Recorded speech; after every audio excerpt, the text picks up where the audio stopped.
பிரியமானவர்களே, இன்றைய காலை பொழுதிலும் கூட இது வானத்தின் வாசல் ஊழியத்தின் மூலம் உங்களை சந்திப்பதில் கர்த்தருக்குள் மிகுந்த சந்தோஷம் அடைகிறேன். அநேகர் கண்ணீர் வடித்து கொண்டிருக்கிறார்கள். என் கண்ணீருக்கு எப்பொழுது பதில் வரும்?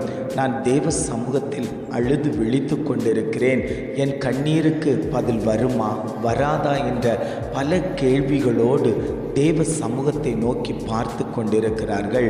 ஆண்டவர் சொல்லுகிறார், உன் கண்ணீரை கண்டேன், உன் விண்ணப்பத்தை கேட்டேன் என்று ஆவியானவர் ஒவ்வொரு குடும்பங்களையும் பார்த்து அவர் பதில் கொடுத்து கொண்டிருக்கிறார்.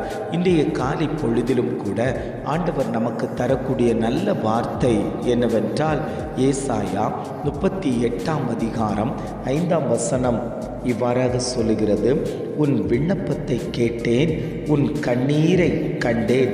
வசனம் இவ்வாறாக சொல்லுகிறது, உன் விண்ணப்பத்தை கேட்டேன், உன் கண்ணீரை கண்டேன். இன்றைக்கு அநேகர் கண்ணீர் வடித்து கொண்டிருக்கிறார்கள். எப்பொழுது என் கண்ணீர் மாறும்? என் பிள்ளையை குறித்தான கண்ணீர் எப்பொழுது மாறும்?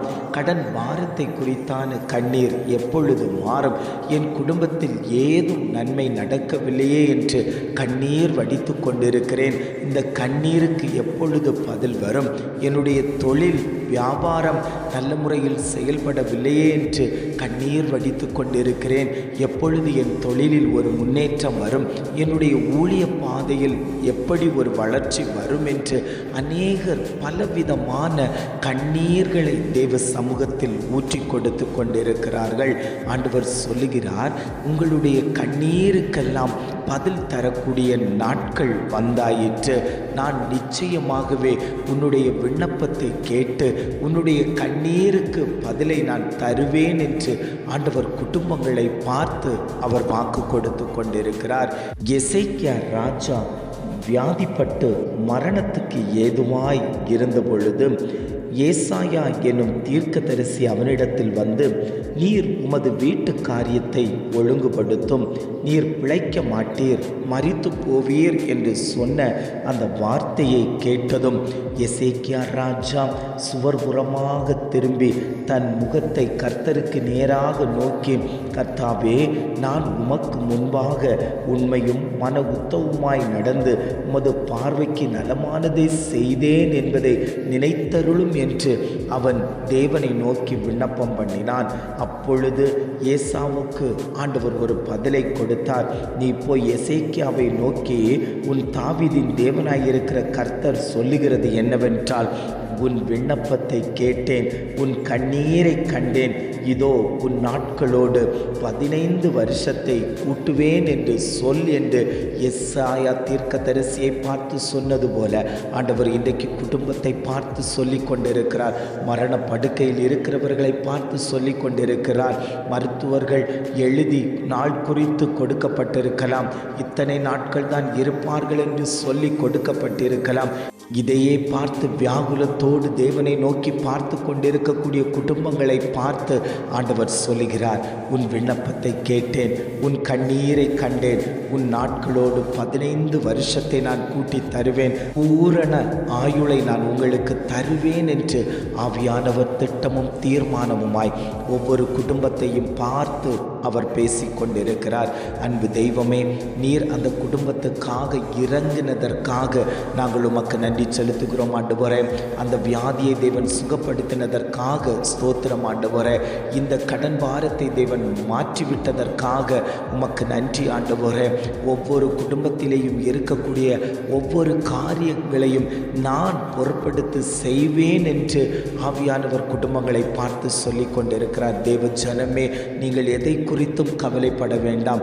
தேவன் நம்மோடு கூட இருக்கிறார். நமக்கு வேண்டியவைகளையெல்லாம் அவர் செய்து தருவதற்கு சர்வ வல்லமை உள்ள தேவனாய் இருக்கிறார். நம்மத்தியில் உலாவிக் கொண்டிருக்கிற தகப்பன் நாம் துன்பப்படும் போது, நாம் சந்தோஷப்படும் போது நம் பக்கத்தில் இருந்து ஆறுதலும் தேறுதலும் கொடுக்கக்கூடிய நல்ல தகப்பன். உங்களை விட்டு விடுவதற்கல்ல, நீங்கள் வேண்டாம் என்று சொல்லி தள்ளி விடுவதற்கல்ல, அவர் நம்மை நேர்த்தியாய் நடத்தி கொண்டு அந்த பரம கானானுக்கு கொண்டு போகக்கூடிய வழியில் நம்மை நடத்தி கொண்டு போகிற நல்ல தகப்பன் தான் இன்றைக்கு நீங்களும் நானும் ஆராதித்து கொண்டிருக்கிறோம். அவர்தான் சொல்லுகிறார், உன் பிரச்சனையை பாராதே, உன் துன்பத்தை பாராதே, உன் வியாகுலத்தை பாராதே. மனுஷன் பலவிதமாய் பேசிக்கொண்டு தான் இருப்பான். ஆனாலும் கர்த்தராகிய நான் சொல்லுகிறேன், உன் விண்ணப்பத்தை கேட்டேன், உன் கண்ணீரை கண்டேன். இந்த காரியத்தில் எனக்கு ஜெயம் கிடைக்கவில்லையே, நான் கண்ணீர் வடித்து அழுது கொண்டிருக்கிறேனே, தேவ சமூகத்தில் போய் உட்கார்ந்து இருக்கிறேன், அவருடைய வார்த்தையை கேட்கிறேன், ஜெபிக்கிறேன், வேதம் வாசிக்கிறேன், இப்படி தேவனுக்கு பிரியமான எல்லாவற்றையும் செய்த போதிலும் என் வாழ்க்கையில் எந்த ஒரு முன்னேற்றமும் இல்லையே, எந்த ஒரு வளர்ச்சியும் இல்லையே, நான் தேய்ந்து போவது போல் காணப்பட்டு கொண்டிருக்கிறேனே. எப்பொழுது என் வாழ்க்கை மேன்மை அடையும்? எப்பொழுது இந்த வியாதியிலிருந்து விடுதலை கிடைக்கும்? எப்பொழுது நான் ஐஸ்வர்யம் பெற்றவனாய் நான் எப்பொழுது மாறுவேன் என்று எதிர்பார்த்து கொண்டிருக்கிறீர்கள் அல்லவோ? தெய்வ சமூகத்தில் ஊற்றி கொடுத்த கண்ணீரெல்லாம் ஆண்டவர் துருத்தியில் வைத்திருக்கிறார் என்று சொல்லப்பட்டுள்ளது போல, உங்கள் கண்ணீருக்கெல்லாம் பதில் தந்து உங்களை உயர்த்தக்கூடிய நாட்கள் தான் இந்த நாட்கள் என்று ஆவியானவர் திட்டமும் தீர்மானமுமாய் அவர் பேசிக்கொண்டிருக்கிறார். எத்தனை பேர் ஆண்டவரே, இந்த வார்த்தை எனக்குரியதான் ஆண்டவரே, இந்த வார்த்தை என் வாழ்க்கைக்குரியதான், என் பிள்ளைகளுக்குரியதான், என் புருஷனுக்குரியதான், என் ஊழியத்துக்குரியது தான் என்று எத்தனை பேர் பிடித்து கொள்ளுகிறீர்களோ அத்தனை பேருக்கும் ஆண்டவர் சொல்லுகிறார், உங்கள் விண்ணப்பத்தை நான் கேட்டேன், உன் கண்ணீரை நான் கண்டேன், உன் வாழ்க்கையில் நீ மேன்மை அடைவாய் என்று ஒவ்வொரு குடும்பத்தையும் பார்த்து அவர் பேசி கொண்டிருக்கிறார். ஜெபிக்கலாமா? அன்பின் பரலோக பிதாவே, இந்த காலை பொழுதுக்காக நாங்கள் உம்மை துதிக்கிறோம், ஸ்தோத்தரிக்கிறோம் ஆண்டவரே. இந்த காலை பொழுதிலும் கூட ஆவியானவர் எங்களுக்கு தந்த நல்ல வார்த்தைக்காக நாங்கள் உம்மை துதிக்கிறோம், ஸ்தோத்தரிக்கிறோம் ஆண்டவரே. விண்ணப்பத்தை கேட்டேன், உன் கண்ணீரை கண்டேன் என்று நல்ல ஒரு வாக்குத்தத்தம் தந்திருக்கீங்க ஆண்டவரே. எங்கள் விண்ணப்பத்தை கேட்டதற்காக நன்றி, எங்கள் கண்ணீரை கண்டதற்காக நன்றி ஆண்டவரே. எத்தனையோ குடும்பங்கள் மரண பீதியில் இருந்து கொண்டிருக்கிறார்கள். ஆனாலும் கர்த்தர் அந்த குடும்பத்தில் இருந்து விடுதலை கொடுத்து அவர்களுடைய கண்ணீரை எல்லாம் கண்டு அவர்களுக்கு நித்திய ஜீவனை அளித்து கொண்டிருக்கக்கூடிய நல்ல தகப்பனே, உம்மை நாங்கள் துதிக்கிறோம், ஸ்தோத்தரிக்கிறோம் ஆண்டவரே. இதை கேட்டுக்கொண்டிருக்கக்கூடிய ஒவ்வொரு குடும்பத்தில் இருக்கக்கூடிய பலவீன கட்டுகளையும் தேவன் மாற்றி அமைக்கும்படியாய் நாங்கள் ஜெபிக்கிறோம் ஆண்டவரே. கர்த்தரே தேவன் என்பதை அறிந்து அவர் நாமத்தை துதிக்கக்கூடிய எங்களை மாற்றும்படியாய் நாங்கள் ஜெபிக்கிறோம் ஆண்டவரே.